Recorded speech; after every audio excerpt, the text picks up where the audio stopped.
Hello everyone. I hope you are having a super duper day. We are getting ready to actually do another chapter in our Broker's Guide, Florida Real Estate Broker's Guide, 6th edition by Ms. Linda Crawford and Edward J. O'Donnell. Let's get right into it. We are now on chapter 5. Office inspection, disciplinary process, and real estate recovery fund. So, brokers, as you know, there will be times and they'll come around and do a little audit to your office. And sure enough, you brokers, you are the ones that will be responsible for making sure everything is in place in compliance concerning the office procedures. So, over on our page 122, office inspection audit, they're talking about when they do the office inspection and audits of the escrow accounts of real estate brokerage business. So if in the event that you have that escrow account, they will all be checking that thing out, okay? Some of the other things that they are going to be auditing, such as your sign. Remember the sign that we went over a couple of days ago, or a while ago, okay? The sign, licensees, make sure you have copies of the licensees in place in the office. Broker relationship disclosure, main thing is make sure you're using the most current ones with that. The escrow audit account, we're now over on page 123. Your escrow audit account typically meets with the broker if the escrow audit account, however, the broker may choose to have the broker's accountant or bookkeeper review the escrow account records with the investigator. So if you are using an accountant, you can actually have them meet as well with the investigator. Remember, you've got to do reconciliation if you are going to keep that escrow account.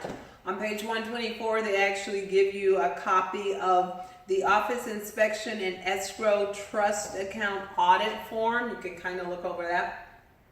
On page 125, reconciliation statement. That's exactly what I tell you to make sure if you're going to have it, you need to do that reconciliation statement. It tells you investigators will inspect the broker's reconciliation statement to verify compliance with Rule 61J2-14-012.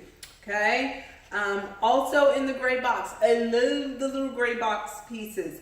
On page 125, it tells you, first of all, bullet 1, the broker has not signed or dated the reconciliation statement. These are things in this gray box that's telling you, according to the Division of Real Estate, an incomplete reconciliation statement typically involves the following issues. So usually when they have an investigation, and these are some of the things that they're seeing that's usually not in place. So just in case, if you are one that has to have your escrow audited, make sure you do have these things, okay?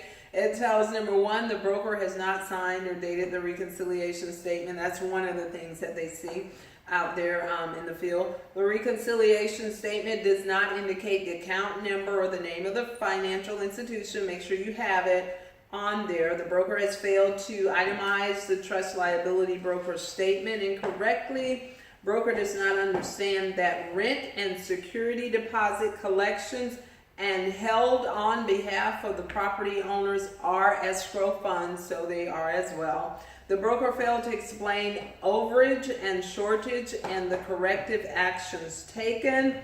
The broker did not withdraw commission owed to the broker from the escrow account, and the broker fails to immediately deposit the escrow fund. So these are basically some of the things that they are seeing kind of like violation of it. Make sure that if in the event that you do have an escrow account, make sure that you check over this little list to make sure you are in compliance. Over on your next page, page 126, it talks about disciplinary procedures. So just in case if you do, you now have a complaint, and that's what we're talking about. Now remember this also in the 63 hour, you went through that complaint process. You got a complaint with one of the real estate agents or real estate brokerage.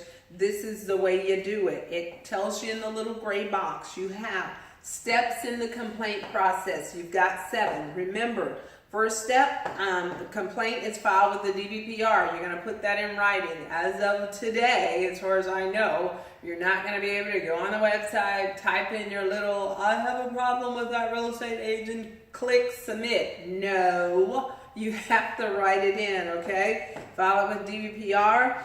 Step 2, it goes to the investigation department. Step 3, probable cause department. Remember, in the probable cause department, that panel, you have 2 members of the Florida Real Estate Commissioners.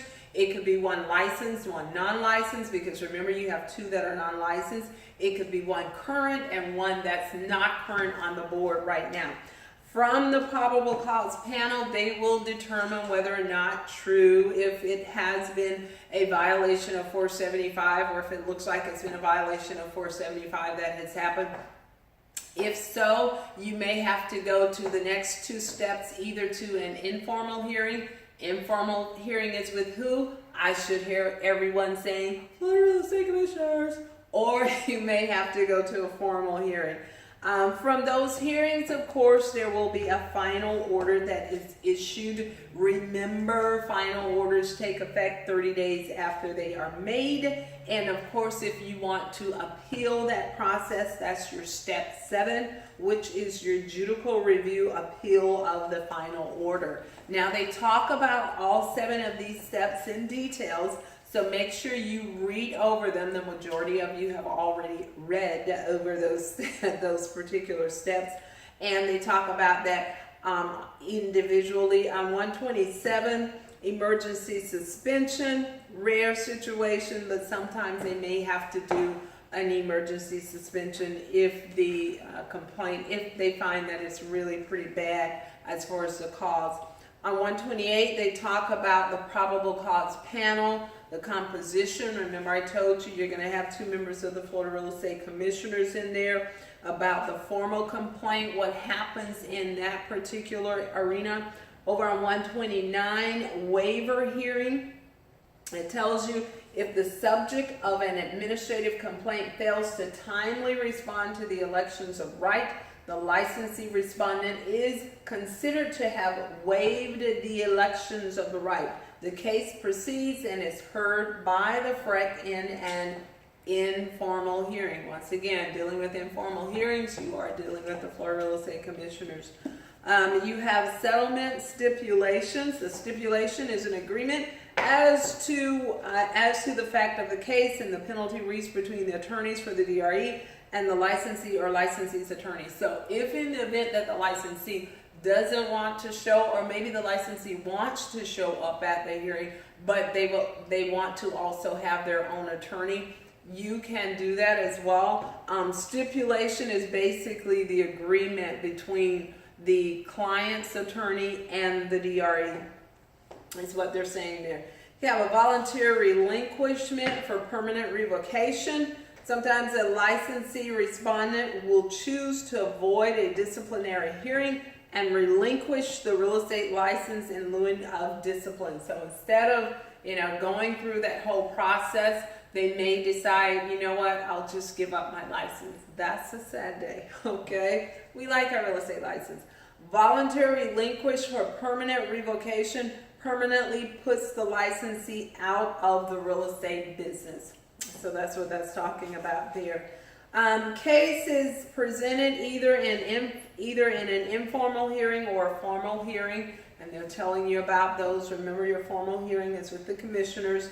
And if you flip on over to the next page, it talks more about that formal hearing.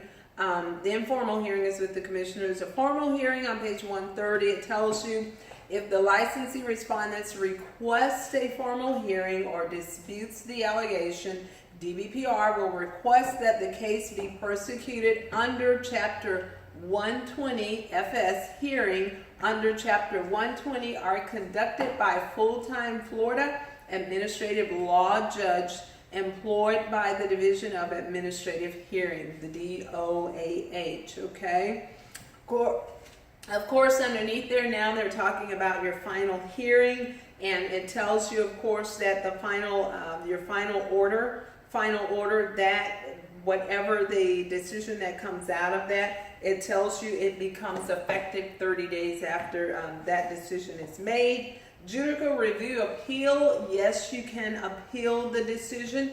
Over on page 131, it tells you pretty much the form that you're going to use is the writ of supersedeas.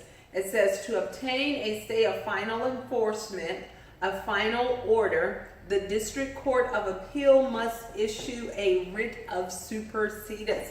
The writ is an order issued by the court that supersedes the action of the commission and allows the licensee to continue to practice until the case be heard on appeal. Okay, that's what they're talking about there. So that's pretty much what you're looking at, that process. Let's take a quick break, and then we're going to come back and look at some of the violations and penalties, okay?